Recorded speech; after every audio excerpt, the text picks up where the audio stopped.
Welcome back. Let's try to answer the second question that we raised in the first video on double integrals. Let's assume that f of xy is a non-negative function. F of xy is non-negative for any xy in the rectangle R, which is determined by the interval from a to b along the x-axis and the interval from c to d along the y-axis. So here's a typical picture of such a function. So since f is non-negative, the graph of f is above the xy plane, and I am letting S to denote the solid region that is below the graph of f and right above the rectangle R. And the question that we asked was, what's the volume of S? Well, if the function f is a constant function, then the solid S is just a rectangular box, in which case we can multiply the height of S with the area of the base R to get the volume of S. So again, if f is a constant function, then S is a rectangular box, and the volume would be the area of R multiplied by the height of the graph. In the case f is a constant function, the height of the graph would be the same everywhere on the rectangle R. But f may be a varying function, so the height of the graph is varying. So how do we go about approximating the volume of S? Well, one idea would be that why not we can divide the solid S into tiny pieces, and then imagine that we divide S into thousands and millions of small pieces, and then each tiny piece can be approximated by using a rectangular box, and then we can sum we can take the sum of all the volumes of all the rectangular boxes. So let me illustrate that in an example. So let's say I have the function 16 minus x squared minus 2y squared, and the graph of this function is in fact a paraboloid that opens downward. And we have this rectangle that is determined by the interval from 0 to 2 along the x-axis, and the interval from 0 to 2 along the y-axis. And we are looking at the solid region that is below the paraboloid and right above the rectangle R. So notice that x is from 0 to 2, y is from 0 to 2 as well. So how do we go about approximating the volume? So like I said, we want to cut it into small pieces, and then each small piece will be approximated by a rectangular box. Now, the tinier the pieces are, the easier it would be to approximate the piece with a rectangular box.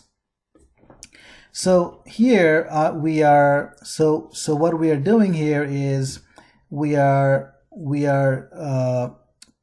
dividing the rectangle R into 4 subrectangles. So we are dividing this rectangle R right at where x is 1 and where y is 1 right here. So then we are getting these 4 subrectangles here. So now we can look at the part of the solid right above each of these rectangles. Now let's look at the subrectangle where x is between 0 and 1, y is between 0 and 1.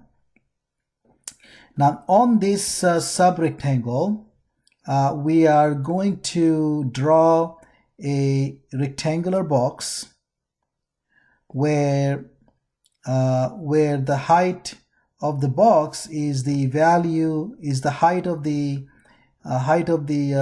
paraboloid at the point 1, 1.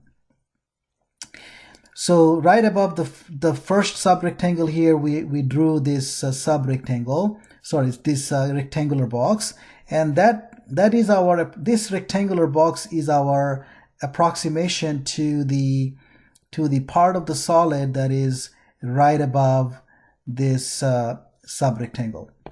Similarly, let's look at this subrectangle here. On this this is the subrectangle where x is between 0 and 1, y is between 1 and 2, and so above this subrectangle we are drawing a rectangular box where the height of the box is the height of the paraboloid right at this point, which is the point 1, 2. So now we are saying, okay, this rectangular box is our approximation to the part of the solid right above this rectangle. And we're doing the same thing with the other two subrectangles. So for the first subrectangle, notice that the area of each subrectangle is 1. So for this subrectangle right here, we get that the volume of the box is 1 times the height of this height of the paraboloid at the point 1, 1. So it is 1 times f of 1, 1. And for this next rectangle right here, the volume of the rectangular box would be 1 times f of 1, 2. For this one right here, it is 1 times f of this point here. This point here would be 2, 1. F of 2, 1, and the last one right here, the volume of the rectangular box there would be 1 times f of 2, 2. Okay, so where f is this function right here, so we can calculate, we can plug in this values of x and y, and we can calculate this sum easily. But the point is, this is how we you have to observe how we are approximating the volume of this solid by using rectangular boxes. What you want to observe here is that we can make our approximation much better if we simply divided the rectangle R into more subrectangles, and because if we have more subrectangles, then this rectangular boxes will approximate the corresponding parts of the solid much better. Okay, so what's the idea then? The idea is that we are trying to approximate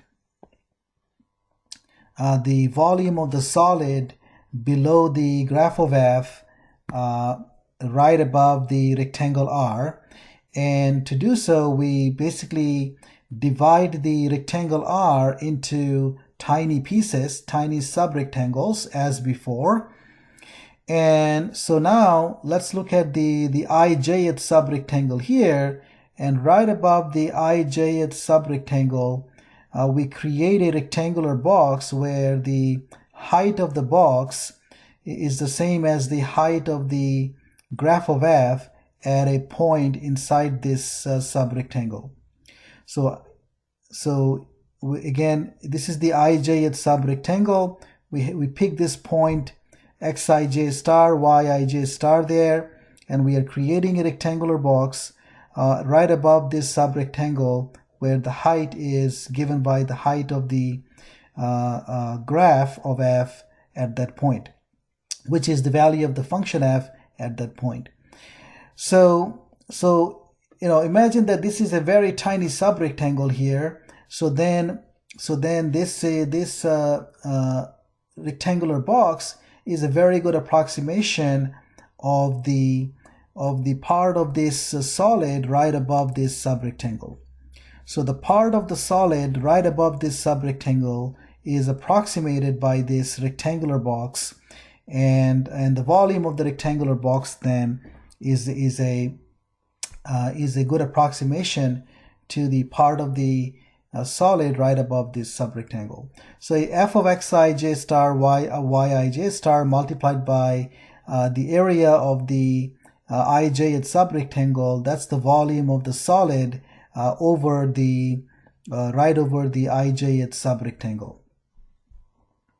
So now if we sum over all these subrectangles, then we are going to get an approximate value of the volume of this solid. So if we sum over all the subrectangles, this is the sum that we get, and you can recognize this as the Riemann sum of f, so the volume of this solid would be approximately given by this sum, and here is so the volume, so basically then we are approximating the volume of this solid by using this the sum of the volumes of these rectangular boxes. And clearly the more rectangular boxes we have, the better the approximation gets. So the actual volume here, we define the volume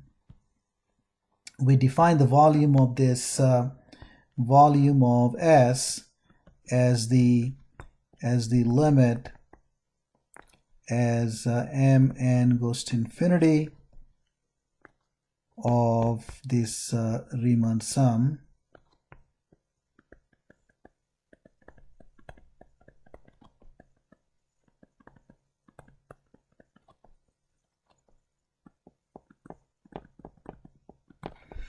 Okay, and so again, we pretty much got the same expression as we got for the for finding the mass given the density function. Okay, so I hope you can now see where the double integral comes from. So this is the definition of the double integral over R of the function f of xy.